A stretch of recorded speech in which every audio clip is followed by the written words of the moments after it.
So welcome, and welcome to our series that we're working on at the moment. Is there room for Jesus? It's interesting. We are enjoying being grandparents. I think most people knew that about us. Kylie and I spent most of Thursday playing with our granddaughter Dawn. There she is. She's very cute. But then I'm biased. Why am I showing you that? First off, I wanted to have a little brag about how cute my granddaughter is. And also that I remember how to make Play-Doh, even though I haven't worked in childcare for a long time. That was fun. But I was thinking on Thursday, there is something wonderful about the love and trust that builds so quickly between a small child, say a toddler, and the adults who care for them. I don't think it would occur to Dawn to not want Daddy with her. And if Daddy isn't there, Nanny and Poppy need to be close. There's a picture in the way a young child naturally defaults to wanting to do life with a parent or trusted adult that points to how Jesus intends us to want to do life with him. We live in a world that doesn't seem to have room for Jesus. We talked about that a little bit last week. And I'm often reminded of the verse at the end of the book of Judges. We talked about it last week, but I'm going to mention it again. Judges 21:25 says this: "In those days, Israel had no king. Everyone did as they saw fit." And this seems to me to be a picture of where we're at today, in our present day, in our current culture. A kingdom without a king, where people do what seems right to them. The Israel of biblical times was hot and cold in their relationship with God. When they had good leaders like Moses, Joshua, David, the nation was faithful and it was blessed. When there was not so good leadership, the nation drifted away from God on more than one occasion. Eventually, Israel was conquered and the people were exiled. Sometimes today, it can actually feel like, if you're a believer in Jesus, a follower of Jesus, sometimes it can actually feel like we're living in a kind of exile in our current world, because we're living in a world that we're kind of part of, but then in other ways it doesn't feel like we are sometimes. I don't know if anybody else feels that. I do sometimes. During those times of exile, there were always still Israelites who wanted to follow God and who wanted to have relationship with God. And there were promises. There were promises made through prophets about something that was coming. In the last book of the Old Testament, let's do a quick quiz. What's the last book of the Old Testament? Joel, you can't answer. Who can remember? Malachi. Well done. Well done. It tends to be an underread book in my experience. It's not chronologically the last book of the Old Testament, but it is editorially the last book of the Old Testament, which is interesting. In the last book of the Old Testament, in the last chapter, there is this wonderful thing. Malachi 4:2. But for you who revere my name, the Sun of righteousness will rise with healing in its rays. Have you ever watched a sunrise? Who's watched a sunrise? Yeah, a few of us. There aren't very many more awesome and beautiful things to see than a sunrise. And I do believe we have a sunrise that we might look at.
There is something very simple and yet completely awe-inspiring about a sunrise. What kind of things come to mind when you think about a sunrise? It could be awe and wonder. It could be that you're caught up in its beauty. A new day. It could be a new beginning. A fresh start. New possibilities. Light chasing away darkness. Life. Hope. But for you who revere my name, the Sun of righteousness will rise with healing on its rays. In the book of Isaiah, we get this, Isaiah 9:2. The people walking in darkness have seen a great light. On those living in the land of deep darkness, a light has dawned. By the time of the first century, the people of Israel must have felt like they'd been walking in darkness for generations. They had had a pretty rough few hundred years. They'd suffered under a series of conquerors: Babylonians, Assyrians, Persians, Greeks, and now Romans. But there is a wonderful promise here of a hope for restoration. The people walking in darkness have seen a great light. A sun of righteousness with healing in its rays. Imagine how that must have sounded and felt to a people who had been downtrodden, oppressed, enslaved for generations. I actually think living in the southern hemisphere, we sometimes don't quite get the symbolism of Christmas. because it's warm or hot here. It's light till 8 o'clock or later. But in the northern hemisphere, December is winter.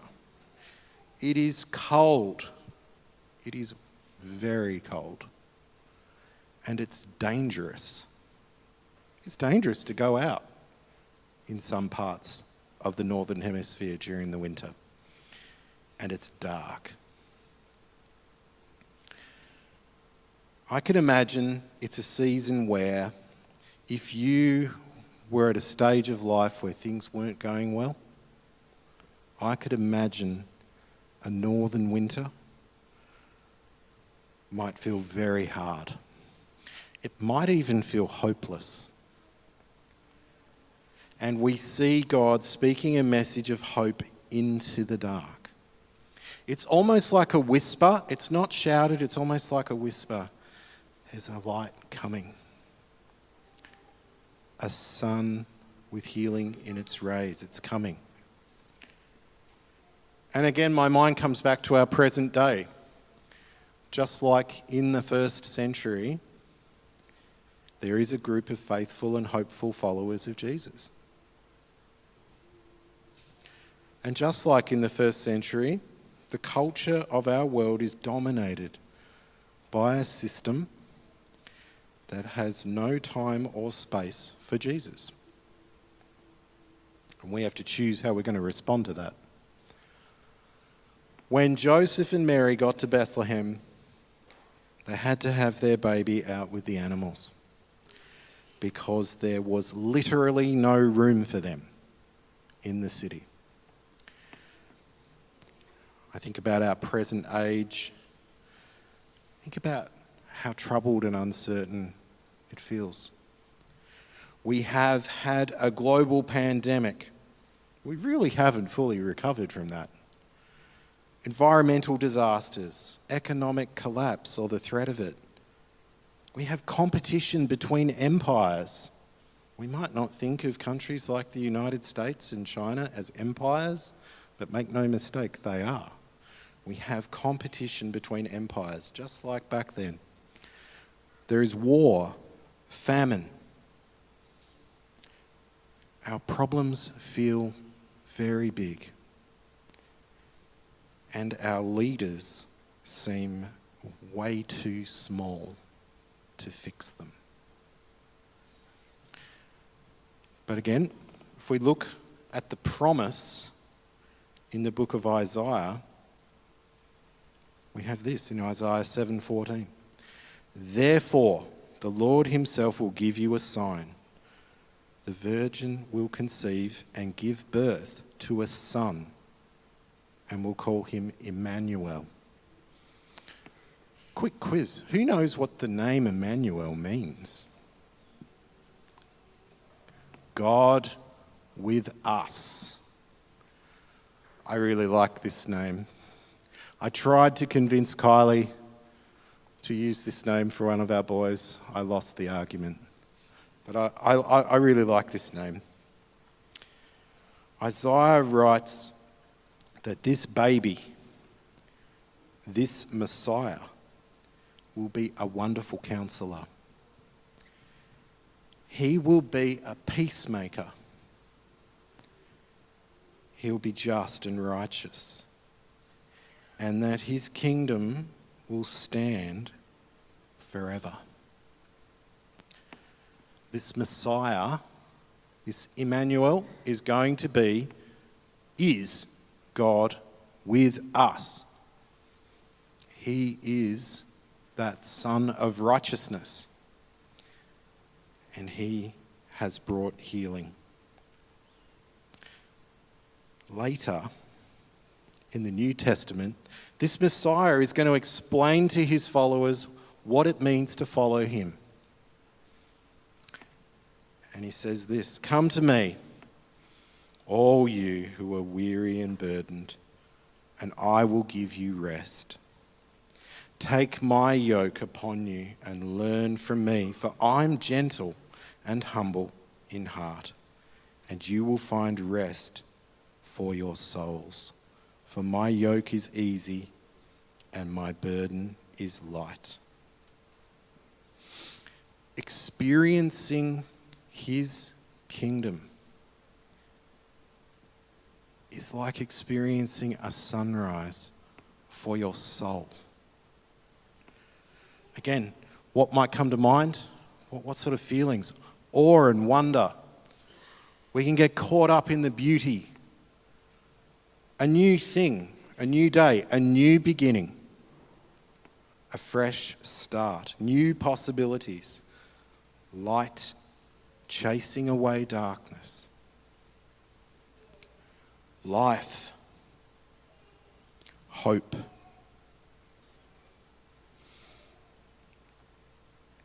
The people walking in darkness have seen a great light.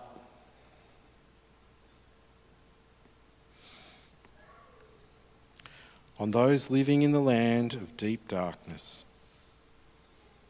a light has dawned. Merry Christmas.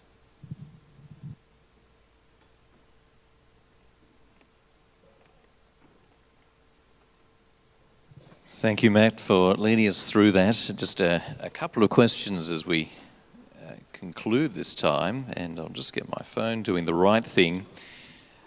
You're doing a good job juggling those two phones. Church phone, my phone. How do we seek to reflect the light of life, our God, to others, and how well do we do that? What ways might we hinder that as well? Yeah, I think we get in the way a lot. I think it's fair to say we all want to follow Jesus, right? We all say that. It's a very common thing for Christians to say, I just want to follow Jesus. I just want to live like Jesus. It's easy to say. It's really, really hard to do because we get in our own way. I think for me, the first step is always putting myself in other people's shoes.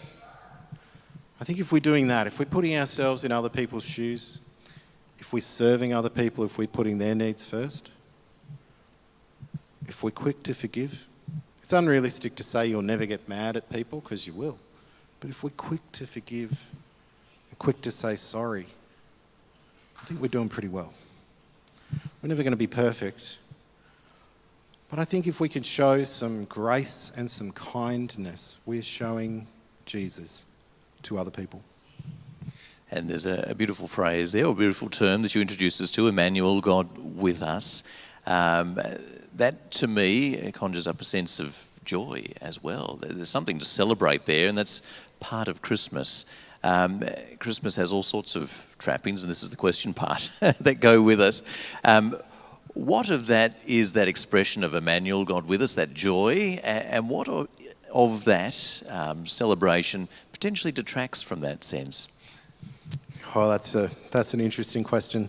So I'm on record. Last week I talked about how I don't really like December, but I love Christmas. I know that's a contradiction. I think I'll answer the second part first. The commercialism, the consumerism, the need to have, get, sell, buy, all that stuff, that's the stuff that gets in the way at this time of year. That's the stuff that hinders Christmas. When organising family events goes above loving family, that's what gets in the way, right? We get hung up on the details. We get hung up on trying to be the best at everything, having the best tree, buying the most presents, all that. None of that is what Christmas is about, and it's all stuff that gets in the way.